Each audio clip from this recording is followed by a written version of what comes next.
Hazlo. Hazlo. Oh. Hazlo. ตั้งแต่พอไปดอก สบายดีกันยามเช้าตื่นแล้วมื้อนี้ตื่นสวยมื้อนี้ก็สบายดีพ่อแม่พี่น้องตื่นแล้ว10:30มื้อนี้ก็ตื่นเอาเช้าหน่อยนึงลูกชายบ่ได้ไปโรงเรียนไปอุ่นนมให้ลูกชายกินก่อนหน้าตาอากาศยามเช้าt'es pas toiติดต่อ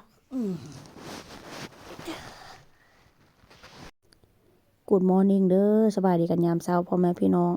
มื้อนี้ตื่นเอาสวยหน่อยนึงตื่นมาแล้วกิจวัตรประจำวันที่ต้องเฮ็ดก็คือมาอุ่นนม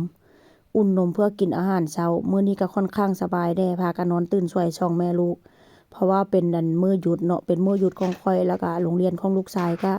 หยุดแด้แล้วบ่อนเฮ็ดงานข้อยอีกบ่อนนึงหั่นก่อนเนาะก็หยุดพี่น้องหยุดตั้ง4มื้อวันศุกร์วันเสาร์อาทิตย์แล้วก็วันจันทร์แต่ว่าบ่อนเฮ็ดงานอีกบ่อนนึงหั่นบ่ได้หยุดเด้อเพราะว่าข้อยเฮ็ดงาน2บ่อนมื้อนี้ก็เลยแบบว่านอนช่ำเลยพี่น้องพากันนอนตื่นสวยคักสวยแน่เกือบ 10:00 นว่าซั่นซะมื้อนี้ตื่นมาแล้วก็มาอุ่นนมเพื่อจะกินอาหารเช้าธรรมดาแต่ละมื้อนี้จะอุ่นให้แค่ลูกสายแต่ว่ามื้อนี้ข้อยก็จะกินนำเนาะเพราะว่าหยังเพราะว่าข้อยก็ต้องได้กินยาเนื่องจากว่าอันเกือบล้มนั่นแหละพี่น้องเอามือคุมไว้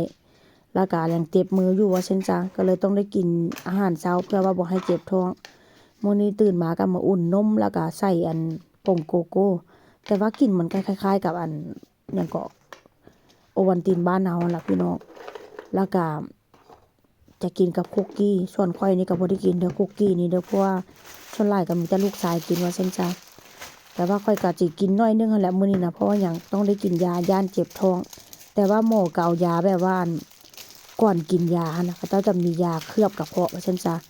เพื่อว่าบ่ให้เจ็บท้องเวลาเฮากินเนาะพี่น้องแต่ว่าก็กินยาไปแล้วก็บ่อยากกินข้าวเด้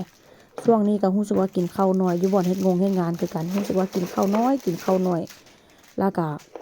คือว่าหั่นล่ะพี่น้องตื่นมาแล้วก็ต้องได้ตื่นถ้าลูกชายบ่ตื่นนี่ข้อยก็สิจังสินอนต่ออยู่ได้เพราะโอกาสที่ว่ามันจะได้นอนแบบเต็มที่หั้นมีน้อยในแต่ละมื้อหั่นก็ยกเว้นเฉพาะมื้อวันหยุดว่าซั่นซะนี่ล่ะกิจวัตรประจำวันการก่อนตื่นนอนหลังจากตื่นนอนแล้วบ่แม่นก่อนหลังจากตื่นนอนแล้วต้องเฮ็ดหยังนี่ล่ะอันดับแรกที่ว่าต้องได้มาเฮ็ดถ้าหากว่าบ่เฮ็ดนี่ลูกชายก็ฮ้องแล้วแหละเพราะว่าหยังลูกชายก็ต้องกินพี่น้องตื่นมานี่ฮ้องกินแล้วได้ลูกชายข้อยก็เพราะว่าเป็นอาหารเช้าของเพิ่นว่าซั่นซะ